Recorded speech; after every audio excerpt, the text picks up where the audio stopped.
Hello everyone and welcome back to British Yoga TV. I am Samson and this is just a quick video in response to this whole new pandemic in football in terms of coronavirus, if you don't know what I'm talking about. Firstly, what I do want to say is, if I do make a joke about this whole situation, I just want to let everyone know the coronavirus thing is not a joke. It's something serious to be taken. It is to be taken serious is what I'm trying to say, and um, apologies if this offends anyone who has lost anyone who has been affected by COVID-19. Now, Man City against Everton obviously was postponed earlier today. No, actually, let's take it back even further. On Christmas Day, I think on New Year's or Christmas Eve, sorry, Man City reported that two of their players, I believe it was, tested positive for coronavirus. Gabriel Jesus and Kyle Walker. Jesus probably got it from Kyle Walker, and Kyle Walker probably got it from one of his sex parties. Kyle, where's the invite, man? Come on. Yeah, so one of his sex parties again, and he probably got it from there. Jesus probably got it from him, and obviously they reported it on Christmas Day or Christmas Eve. Nothing else was said. I think they played on Boxing Day, 1-2-0. It was fine, and then today, fast forward to the 8th, I don't even know what day it is, 28th of December. Their game against Everton gets postponed because there's a further outbreak of coronavirus within the Man City squad or ranks or staff, wherever, and they're not able to field enough players, so they've shut their training ground, they've postponed their match obviously for today, and I'm assuming the Chelsea game next weekend, which could affect also, and this could also affect their semi-final clash against Man City next week, midweek. So yeah, so I'm gonna talk about that. What's happened? Coronavirus. It doesn't let up at all. Okay, so one of the things I want to talk about is the Carabao Cup. Also, so let's talk about the Premier League firstly. So with them having to, so Man City already had a game in hand. I think it was against Villa, which they didn't play at the beginning of the season because of they started the season later because of their involvement in the latter stages of the Champions League. So they already had a game in hand. I think Man United already had a game in hand on other teams. Cool. So they had a game in hand, but now that they've had to cancel this Everton game and possibly having to cancel the Chelsea game, that leaves them with 3 games in hand, if I'm not mistaken. I don't think they've played the Villa game.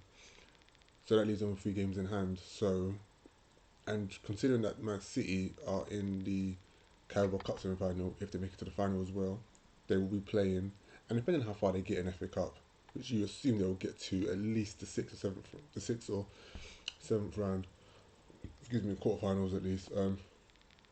You would expect them to be playing at least 2 games a week between the 1st of Jan and mid to late February. At least 2 games a week, which then begs the question: when would they have time to fit in these extra fixtures that they've now piled up because of the whole cancellation of the Premier League matches? And then if you want to take it even further with the Carabao Cup, will the game be postponed? Will it have to be rescheduled? Will they have to forfeit the game? Because I think Leighton Orient was in the same situation earlier in the season against Tottenham, and they couldn't field the team because of a coronavirus outbreak within their squad, and they had to forfeit the game. And Tottenham took advantage. Tottenham obviously benefited through this, and obviously now in the semi-final against Brentford. So it'll be interesting to see, because I'm assuming the FA, I don't know what the rules are with the FA and Football League when it comes to teams not being able to field players due to coronavirus. Obviously, because the same thing happened with Newcastle earlier on, not too long ago actually, I think a few weeks ago, when Newcastle were meant to play Villa, and they had a coronavirus outbreak within their squad, and they had to cancel their game against Villa, obviously with a few days' notice. So theirs, I think, was slightly different because they couldn't fulfill the fixtures. Whereas Man City, I think it was announced on the day, oh yeah, this game can't go ahead because of this outbreak. I don't really know what the rules are if you have to give a certain amount of notice, but it begs I'm led to believe that penalties and fines of whatever points deductions won't be implemented for teams not being able to fulfill a Premier League fixture. But if it comes to a case where this happens quite often, because the FA and Football League have to make sure that the season ends. They've started the season, so they have to make sure the season ends when the end date happens because of the Euros and other football competitions happening later on in the summer of 2021, the Olympics and all sorts, and obviously the start of the next season because of the World Cup in 2022, which is happening in December. So it's a huge problem for not only the FA but the Football League as well to try and make sure that all fixtures are completed within the time frame allocated, especially this season more than ever. So with Man City having to, if Man City can't make up these extra games and play them, will points get deducted? Will the points be allocated to the teams? I don't want that to happen. No one, any football person doesn't want this to happen. You want to see two teams, 11v11, go at it, regardless of how many players are on the pitch, regardless of who. So you want to see two teams go at it, regardless of who is fit and available for both teams. You just want to see. So if it comes to a case where Man City have to field the youth team because too many first team players are out due to coronavirus, again the fixture has to be played and fulfilled. It's the rules. So obviously Man City fans probably won't like it. They will be up in arms and they'll be like, no, it must be postponed. Player safety and all of that, which I get and I totally agree. But you have to understand that with the scheduling and everything that's happening right now, um, exemptions can't be made for certain teams, well, for bigger teams, because it just seems unfair to the smaller teams. So it'll be interesting to see what happens, and obviously what happens with the Carabao Cup next week. Because again, like I said, if they can't fulfil their fixture, then surely it means Man United go to the final. Because I believe as well this season the Carabao Cup is not a home and away semi-final fixture like it was in previous years. It's just a one knockout done into the final because of the whole fixture congestion thing and all that. So it'll be interesting to see what happens. But even on a more serious note, this is the second time that's happened in the Premier League. I'm not sure how many times it's happened in the Championship and League One and League Two, but it's happened. This is the second time it's happened in the Premier League where a team has had to cancel a game because of a coronavirus outbreak within the squad, within their bubble, should I say? That's the right word. Their bubble, not the squad. Their bubble.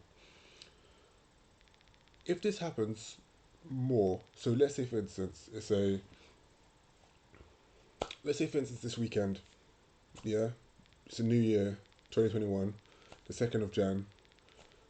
I think there's quite a few games happening this weekend as well. That weekend, if half the fixtures are cancelled because of a coronavirus outbreak within each team's bubble, will the football or the Premier League be postponed? You know how it was in the beginning of the first pandemic, first lockdown, sorry, where it was put on a shelf for at least 3 or 4 months, and then they resumed. Will another outbreak within certain teams cause another lockdown into and postponement of Premier League football matches? And like I said earlier, because of this whole fixture congestion thing and the timescale that the Premier League have to finish this season with by, because of the Euros, Olympics, and whatnot, and the start of the following season because of the World Cup in 2022 and them having to think ahead. Does this mean that after today, regardless of what happens moving forward, any team that has a coronavirus outbreak within their bubble, regardless of how many players they can get fit, have to field 11 players plus 7 subs? Is that going to be the mandate?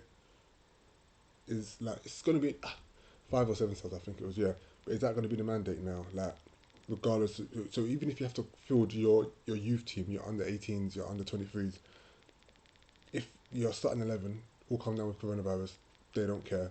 You've got to field these 11 players. You've got to field 11 players, regardless of where they come from, under 18s, under 23s, under 8s. They don't care as long as you field 11 players because of this fixture has to be played at this specific time because it cannot be put off any longer. Is that going to happen? I don't know. It's going to be interesting to see what happens because, like I said, like I said on my podcast, the Faceless Men podcast, check it out. The coronavirus is not going to go away. It's not going to disappear. So I think everyone's hoping New Year, be a new start, somehow magically it will go away. No, coronavirus isn't going anywhere. At least for another 12 months. It's not going to disappear. So you're going to have. It's going to be a case of we're just going to have to adapt to what's happening and find a way of dealing with it. And I think that's what the Premier League are going to do in terms of telling teams, put out 11 players, 5, 3, as long as you have 3 subs that you can make, so that's 14 players, put out 14 players and go and play football. But yeah, let me know what you think. This is interesting to see what happens. It'll be interesting to see what happens with Man City. And not just Man City, other teams as well. But yeah, let me know what you think. Don't forget to also like, share, comment, subscribe. And give this video a thumbs up. And I will be putting out a new episode of Something Football Podcast soon. I don't know when. We'll see.